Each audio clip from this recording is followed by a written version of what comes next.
Η νούμερο 4 πρότασή μας είναι το ανοιχτό σχολείο της γειτονιάς και η νούμερο 5 είναι η κοινωνική πολιτική. Όμως εγώ θα σας πω πρώτα για την πρότασή μας νούμερο 6. Είναι το λεγόμενο place branding, διότι είναι η τοπική ανάπτυξη. Η τοπική ανάπτυξη σήμερα είναι επιθυμητή και θεμητή από όλους και στόχος πολιτικός για όλους. Η τοπική όμως ανάπτυξη έχει να κάνει με την απασχόληση, έχει να κάνει με την καινοτομία, έχει να κάνει με τα startup, έχει να κάνει με όλα τα πράγματα. Πρέπει όμως να κατανοήσουμε και να καταλάβουμε μια πάρα πολύ δύσκολη έννοια, η οποία είναι το place branding και η οποία είναι άγνωστη σε εμάς, αλλά πολύ γνωστή σε πολλούς και θα σας εξηγήσω γιατί. Τι είναι το place branding? Είναι καταρχήν μια απέτηση της Συμφωνίας Εταιρικής Σχέσης, την προγραμματική του 2014-2020. Πρέπει λοιπόν να υπάρχει χωρική ταυτότητα, είναι το place branding. Πρέπει να υπάρχει χωρική ταυτότητα σε κάθε Δήμο, για να μπορέσει να εναρμονιστεί με τις απαιτήσεις της ΕΣ. Είναι μια πάρα πολύπλοκη διαδικασία, η οποία απαιτεί ένα σύνολο από δημοτικών δράσεων, συμπληρωματικών και αλληλοεπικαλυπτόμενων και πρέπει οπωσδήποτε να εφαρμοστεί, αλλά δεν είναι η ώρα να σας εξηγήσω αυτό.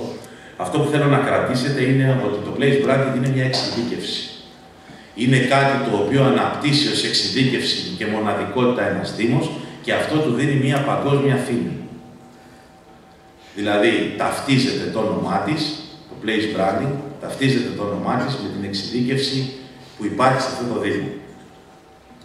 Και έχει και δύο πλεονεκτήματα αυτό το πράγμα. Το πρώτο πράγμα είναι ότι προσελκύει επενδύσεις και αναπτύσσει θέσεις απασχόλησης.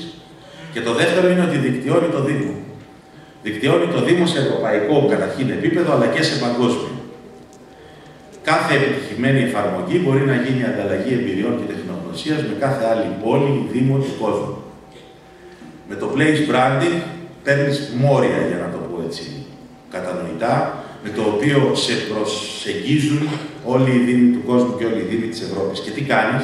Συνδέεις τις κοινωνικές σου κατηγορίες, φοιτητές, επιχειρηματίες, μαθητές, δασκάλους, οποιαδήποτε κοινωνική κατηγορία μπορεί να είναι, αμαία, καπή, οτιδήποτε, με αντίστοιχες κοινωνικές κατηγορίες, πρωτίστως επιχειρηματίες ή αθλητικούς συλλόγους ή άλλη σωματεία, με τις αντίστοιχες κοινωνικές κατηγορίες των άλλων Δήμων. Με την ευκαιρία της ανάληψης της Ευρωπαϊκής Ένωσης, της Προεδρίας της Ευρωπαϊκής Ένωσης από την Αθήνα, ήρθε στην χώρα μας ο Johannes Hahn. Ο Johannes Hahn είναι ο Επίτροπος της Περιφερειακής Πολιτικής. Στην συνάντηση λοιπόν που είχε, δεξιά βλέπετε τον Άρη τον Παρουλάκη, δεν ξέρω αν είναι εδώ Άρη. Δεν είναι εδώ.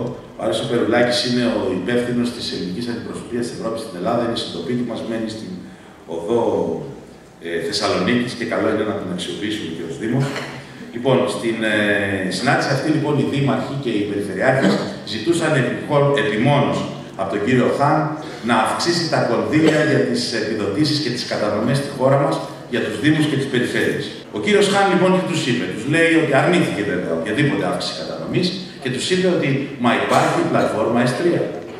Η πλατφόρμα S3 έχει άπειρα λεφτά. Μπορείτε να ικανοποιήσετε όλες τις ανάγκες χωρίς κανένα περιορισμό. Και τους είπε μάλιστα ότι θεωρώ αδύνατο οι Έλληνες να μπορούσαν να καταναλώσουν, νομίζω είναι 124 δις, το κονδύλι που έχει η πλατφόρμα S3. Η πλατφόρμα S3 όμως, ξέρετε τι κάνει? Βασίζεται πάνω στο Smart Specialization Strategy. Τι είναι αυτό? Είναι η εξειδίκευση μιας περιοχής. Είναι μια καινοτομία που αναπτύσσεται και αναπτύσσει ταυτόχρονα, οδηγεί δηλαδή σε μια συμπαγή πρόταση χρηματοδότησης. Αυτή η συμπαγής πρόταση χρηματοδότησης πρέπει να προσδιορίζεται τοπικά. Τι λέει λοιπόν? Είναι ανάπτυξη με πρωτοβουλία των τοπικών κοινοτήτων. Είναι αυτό που σας έλεγα για τις ΣΕΣ, για την αρχή της εταιρικής σχέσης.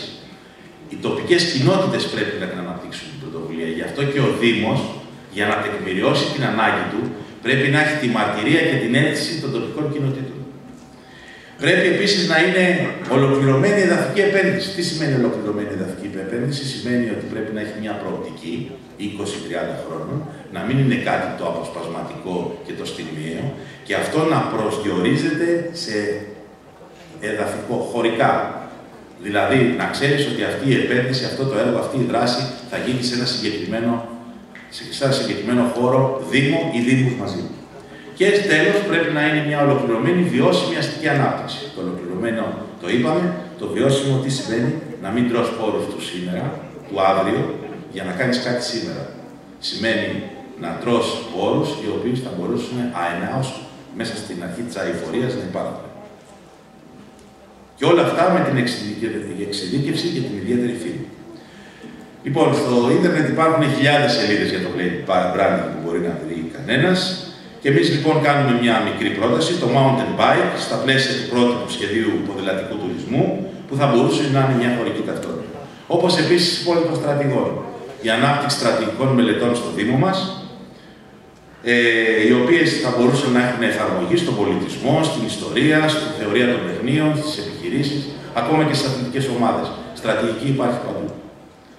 Και κάναμε μια SWOT ανάλυση, είπαμε τα πλεονεκτήματα του Δήμου, που είναι ο Περικλής, ο Παπάδος, οι αξιωματικοί, το Πεντάγωνο, οι πτυχιούχοι, που είμαστε από τους Δήμους που έχουμε από τις μεγαλύτερες πυκνότητες στην Ευρώπη σε πτυχιούχους, και το Μουσείο Χαρτών.